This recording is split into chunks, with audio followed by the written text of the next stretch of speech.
And I was like, okay, no, you have to develop your artistic voice and build it up. But that takes away from as though it's something that's not already there in a way. What I mean by that is finding it means that it's already there. It's already in place. It's already something that sets you apart. I'm hearing voices, artist voices. Welcome back to my channel. And in today's video, I want to be talking about what an artist voice is and then also how to find that artist voice. Yes, find it because it's already there. Just have to dig down deep and grab it. So I'm going to give you 5 different tips on this topic. It's not talked about enough. It needs to be talked about a little more, I believe so. So let's dive right in and jump into those 5 different tips that will help you see what that artist voice is and then also find that artist voice. Number 1, so what is an artist voice? It is quote unquote a unique and recognizable artistic style that is distinctly your own. A combination of your inspiration, materials, techniques, themes, and color palette. So what it does is it sets you apart from other artists. Your artist voice is literally what you're saying through your art. It's what you're saying through whatever it is that you make, whether it be music, whether it be sculpture, whether it be dance, painting. And do I think it's not really talked about as much, or maybe it is talked about, but it's not really defined as to what it is they're talking about in a way. It's almost as though we're saying, hey, I'm an artist. You ever tell someone you're an artist and you get this shy feeling by saying, they say, oh, hey, what do? You say, I'm an artist. Sometimes you may think you have to put the word professional in front of that to almost get that validation from them. The artist's voice helps us stand on who we are. It sets us apart and makes us different, really.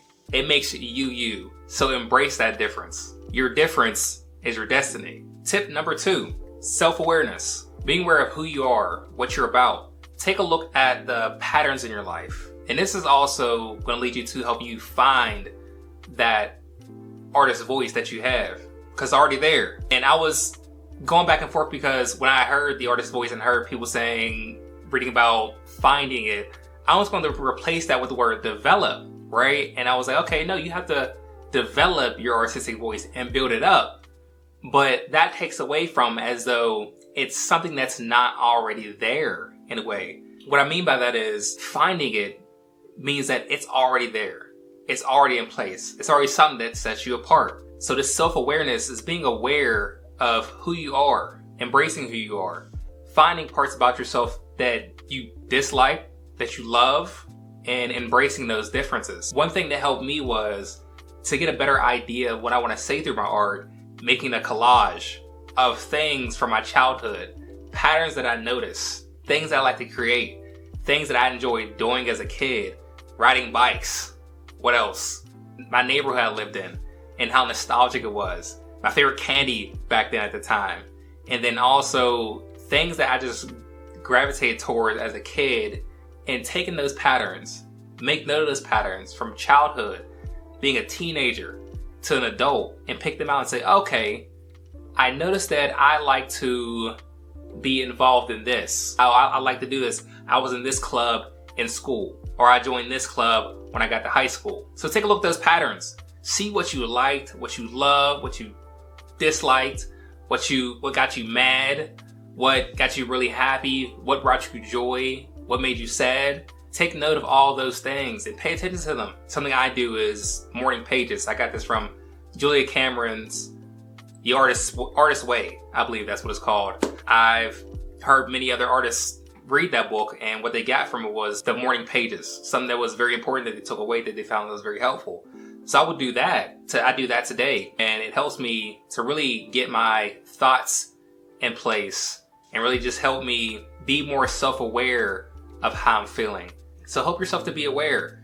Self-awareness, self-discovery. Tip number 3, process. What's your process like? What materials do you use? What color palettes do you use?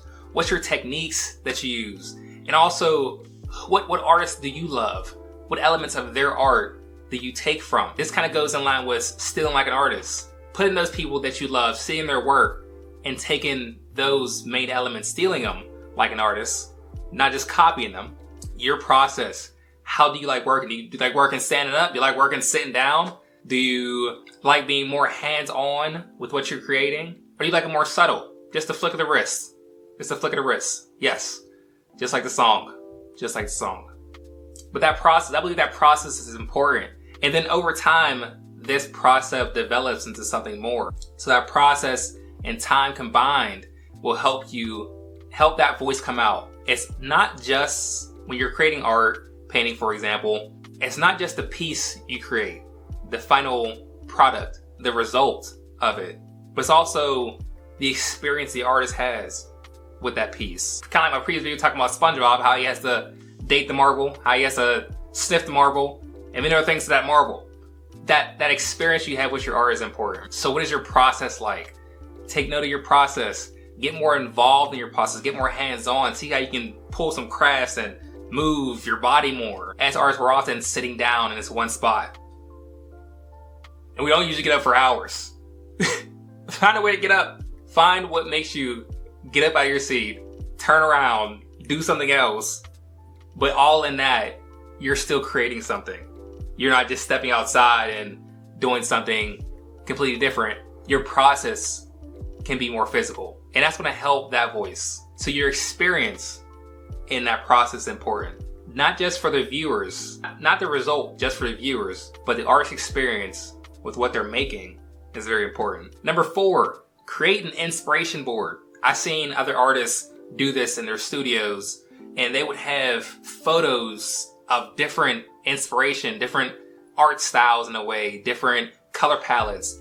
And it's easy, it's better, not necessarily easy, but it's better for an artist to do that because they can easily see what's to take away from all around them. And I guarantee back then they didn't have this stuff. They didn't have the computer where you can have Pinterest and you can have a collection of different things to scroll through.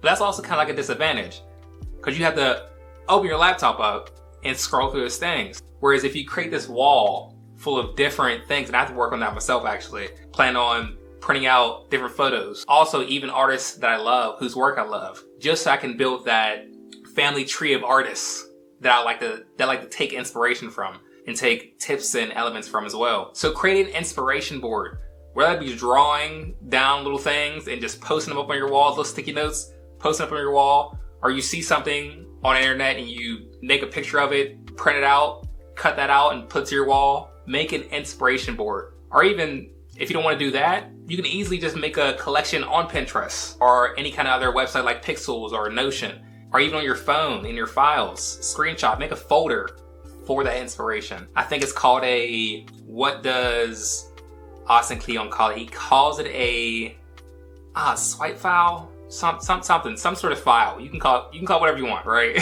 What Austin Kleon encourages to do is have a folder to where you have an inspiration folder pretty much of things that you're inspired by, things that bring you joy, things that you love, and just throw them in that folder.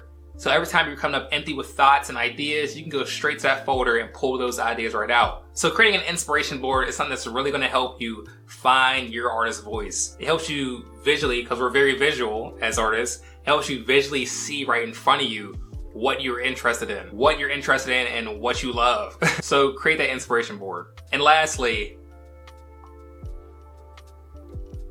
an artist statement. I know. The statement hurts just hearing it. Artist statements are not fun to write, to be honest. Have you ever went onto, let's say you're applying for a show, a gallery, exhibition, a festival or something like that, and they say you have to put your artist statement? That first time you're doing that, you're thinking to yourself, oh my goodness, I gotta write this. Can't you just look at my art? Can't you just see my art and see what I'm talking about and see what I mean? I think that's how a lot of artists feel about that. At least that's how I feel about it when I would do them. But now I believe I'm better at it. I gotten better at writing artist statements, mainly because I just take from the one that I've already written and just stick with that. It's pretty much like a bio on your website, right? This artist statement though, I believe it's very helpful because it helps us as artists, and this almost falls in line with journaling. I believe that journaling is very important to artists. It helps us take those thoughts and not just visually see them, but it helps us take those thoughts and ideas and put them into words. That's what's very important about the artist statement. It helps us put those into words to help us better understand, okay, now that I have this inspiration board and now that I have this collage of different patterns throughout my life of things I enjoy, things I love, things I dislike, let me put this into words to articulate just a little more. So your artist statement helps you get a better idea and also helps for others as well. Others who may not be as visual as you are. Okay, help explain this to me. Explain your art to me. And once you have this artist statement, once you're thinking about this just a little more, you have a better way to explain your art to them. A lot of times some artists say, well, let my art speak for itself. Well, if you let your art speak for itself sometimes, it may not be talking too well about you. I don't know. It may not be saying enough. It reminds me of someone I was speaking to about sports. They're in college right now and they're doing track. And their coach is like this top-notch coach. He's like up there and won a bunch of awards for top-notch track stuff. For those who are in track, forgive me. What he was saying though is his coach focused on not only the fact that they're good at track or nothing like that, but also their grades. Meaning that their grades and how they are academically speaks a lot as well. You can't just be good at track and not be able to sort of articulate what it is or why it is that you love to do what you do. So think about it in that kind of way. I believe that's going to help you say, okay, I can't only just be good at art and let my art speak for itself. I have to back it up with words. A better way for other people who are not as visual as I am, meaning you, or as visual as you are, help better understand where it is that you stand and why it is you make what you make. An artist statement helps us to give us an idea of where we want to go. How would you know where to go if you don't know where you're at? It helps us take a look at where we're at right now. So don't shy away from an artist statement. It's sort of this, what do you call it? Forbidden word. For Naruto fans, it's a forbidden jutsu. That's what it is. If you haven't made one yet, I advise you to make one just to help yourself, get yourself a better idea of who you are, what you stand for, your values, and what you plan to do in your art business, your vision you see for your art as well. And it's just going to better help you all around put those thoughts in that art into words. So that was 5 different tips on what an artist's vision, what an artist's voice is, and how to find it. Yes, it's on my face. Yes, but what in the world? Have you ever felt? Yeah, that's a hair. Yeah, I knew it was. Yeah. So, yes, your artist voice. Remember, your artist voice, you already have it in there. Just dig deep, find it. Don't be afraid to do the work to find it, because it will help you in the long run. And remember, how will you know where you're going if you don't know where you're at? Peace and love. I will see you guys next time.